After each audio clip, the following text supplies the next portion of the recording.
Good afternoon, I'm Denise Tan, and this is One News Now. The Metro Manila Development Authority is looking at making the bike lane on EDSA a shared lane. MMDA Chairman Romando Artes told Radio 5's Ted Filon and DJ Chacha that they are studying the proposal to allow motorcycle riders on the lane set aside for cyclists. The MMDA Traffic Engineering Center is now conducting a simulation to see if the bike lane can accommodate some 24,000 motorcycles. For now, the MMDA will not issue tickets yet to motorcycle riders entering the bike lane. Artes said they will start ticketing violators next week. A month ago, inutos ko na po sa ating Traffic Engineering Center na pag-aralan na kung pwede ay maging shared na lane. Ito pong mga bicycle lane, hindi lamang po dyan sa EDSA, kundi sa buong Metro Manila. Nasimulan na po namin kated sa Ortigas Avenue sa parte po ng San Juan. Sa EDSA po, may mga simulations po na ginagawa ang ating Traffic Engineering Center. Meantime, Motorcycle Rights Organization Chairman Jobert Bolanos told The Big Story that laws should adapt to the situation at hand. We have to make our laws adaptable to the situation at hand. So the bicycle lanes came out because of the pandemic. Now that the pandemic is over and the volume of traffic is here, we need to revisit this policy. We're looking at a shared bicycle lane with the bicycles given right of way kasi syempre they're the most vulnerable between motorcycles and bicycles. Moving on to another story, the Commission on Elections has approved the administrative relocation of Embo barangays from Makati to Taguig. This is for the upcoming barangay and Sangguniang Kabataan elections on October 30. In a memorandum dated August 19, the poll body will be starting the administrative transfer of records of affected voters. The poll body also recommended the preparation of a new list of precincts and electoral boards in both cities to reflect the changes. Recall that the Supreme Court earlier affirmed its 2021 decision, which ruled that the Bonifacio Military Reservation is part of Taguig and not Makati. Two senators are reacting to a call to abolish the National Food Authority, or NFA, over the agency's supposed preference for imported rice. Senator Cheese Escudero believes that the government should strengthen the power and capacity of the NFA to perform its mandate. For Senator Coco Pimentel, the agency should explain its importation practices. Meanwhile, in an interview with Ted Filon at DJ Chacha, Bantay Biga said it's not in favor of the NFA's abolition. Instead, the group suggested the scrapping of the rice tarification law, which it said did not help the farmers at all. Kung kahinga ho namin, dapat ho ay ibasuran na ito, i-repeal na ito eh. Talaga namang hindi ho siya nakatulong para sa mga magsasaka.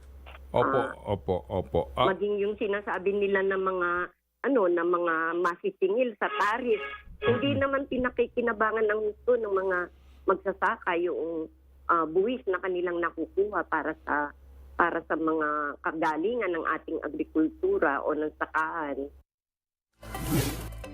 Here's a developing story. The second resupply mission of the Philippines to Ayungin Shoal is now underway. That's according to security expert Ray Powell in a post on X, formerly Twitter. He said the Philippine Coast Guard has escorted BRP Cabra and BRP Sindangan en route to the disputed waters. This trip comes weeks after a resupply mission was not completed on August 5 due to China's water cannon attack. Meanwhile, Senator Amy Marcos said the Philippines and China should settle its conflict in a, quote, peaceful manner. However, she added that the country should document every attempt by Philippine diplomats, the Coast Guard, and the military to communicate with China. This way, Marcos said both countries can ascertain the sincerity of each party towards genuine dialogue. Time to take a quick break. One News Now will be back with more stories after that. Stay with us.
You're still watching One News Now. I'm Denise Tan.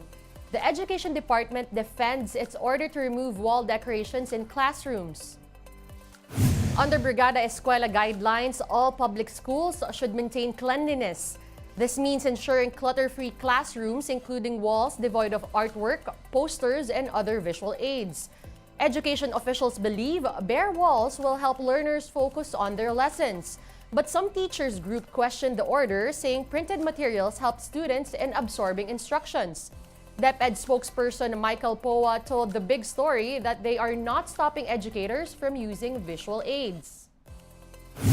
We don't disagree na importante at times yung mga visual aids, especially for the younger ones. No? But we're not naman prohibiting teachers from when they're holding classes to bring those visual aids and actually show them or post them during class. Ang gusto lang natin, pagkatapos ng class, matanggal ulit sila para malinis yung classroom and ready yung classroom for the next class. We just don't want it there the entire time because it distracts them naman from other classes. One-child development experts find that the removal of classroom wall decorations slightly off. In an interview with Sa Totoo Lang, UST Assistant Professor Eleanor Barami Hesari said that preparing visual aids for posting is a common practice among teachers.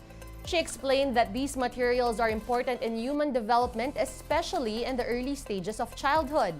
The expert suggests keeping only one portion or some portions of the classroom bare. General rule of thumb in education is keep 20 to 50% of the wall space clear. Like ano yung mangyayari, especially sa mga bata, like in kindergarten, syempre, halos lahat yan, first time sila. So yung predictability of their routine is very important. So having the class schedule written down in the classroom is important, and then you have your alphabet. We now give you a quick look at today's other top stories. More than 200 families lost their homes to a fire in Zamboanga City over the weekend. The blaze spread rapidly because houses were made of light materials, while firefighters also had a hard time putting out the fire since the area is across a creek. An investigation is underway as to the cause of the blaze. The Samahang Transport Operators ng Pilipinas is studying the need for fare hikes amid the soaring prices of oil products. This follows a few fare hike petitions already filed by other transport groups with the LTFRB. PUV and jeepney organizations are bracing for more adjustments in diesel prices, which they fear could hit 80 pesos per liter. Taxi operators are also pushing for a 70 peso flag down rate to help cushion the impact of oil price hikes. And speaking of oil price hikes, no reprieve today for motorists. This Tuesday, August 22nd, gasoline is pricier by 1 peso and 10 centavos per liter, while diesel price is up by 20 centavos a liter.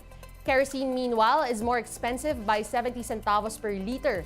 Energy officials blame the upward trend in petroleum costs to production cuts by oil-producing countries and the slowdown in China's economy.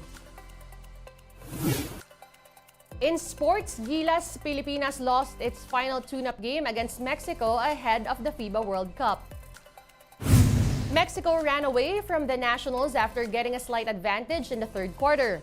The Mexicans were able to hold on to this until the final buzzer as the game ended with a final score of 84-77. Naturalized player Jordan Clarkson as well as 30 Ravenna and Bobby Ray Parks Jr. did not suit up for Gilas. But Gilas officials assured that Clarkson only took a rest after unrelenting trainings and friendlies since arriving in the country 2 weeks ago. Meanwhile, the FIBA Central Board held a welcome dinner on Monday. Among the attendees were FIBA President Hamana Niyang, FIBA Executive Ingo Vice, Samahang Basketball ng Pilipinas Executives Manny Pangilinan and Al Panlilio, and House Speaker Martin Romualdez. One News Now will be back at 3:15 p.m. I'm Denise Tan, reminding you again that the FIBA World Cup starts on August 25. So support Gilas, support Team Pilipinas, watch and buy tickets to the biggest sports event of the year, and let us all root for our team.